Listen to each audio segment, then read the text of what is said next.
Our diagnostic system for autism is flawed.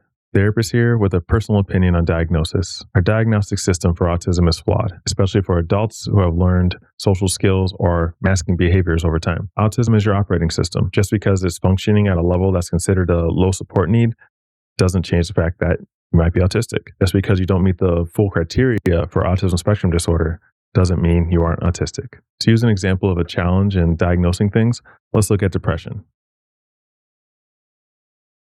Diagnose. The DSM-V requires someone to meet 5 of the diagnostic criteria to be diagnosed with major depressive disorder. Does that mean someone meeting 4 criteria doesn't have depression? No. It just means they can't be diagnosed with major depressive disorder. I think the same thing happens with an autism diagnosis. Not getting diagnosed with autism spectrum disorder doesn't mean you aren't autistic. It just means that you don't meet the full criteria for autism spectrum disorder. It's even harder for minorities to get diagnosed. It's harder for girls and women. It's harder especially for Black women. There's some subjectivity to the autism testing as well. And historically, most of the research is on young white males.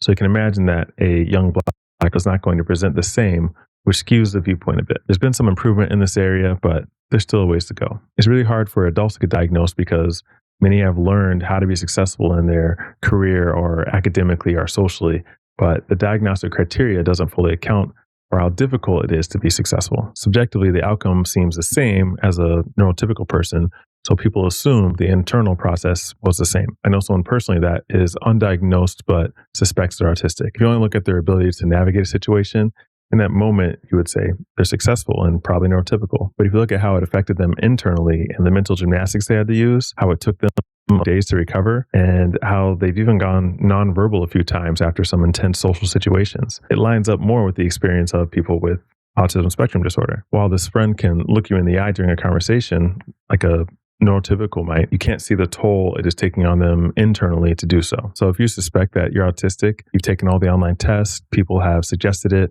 and ultimately it matches your internal lived experience, you might be autistic, but don't have autism spectrum disorder. The autism community itself is very open to people that are self-diagnosed. The person I mentioned earlier that has gone nonverbal, they were being treated for generalized anxiety and social anxiety, but the strategies weren't working. As soon as they adopted strategies we use with autistic clients, they saw a massive decrease in the difficult symptoms. They came to realize that it wasn't social anxiety they were experiencing, it was actually sensory overload when they were out in public or in big crowds. So I encourage those that suspect that they are autistic to get in the autism forums and get some ideas. Ask your therapist what they would suggest to an autistic client instead of a socially anxious client. There's typically no harm in trying and exploring different options. Thanks for tuning in. Like, follow, or subscribe to see more videos like this. Take care. Stay informed.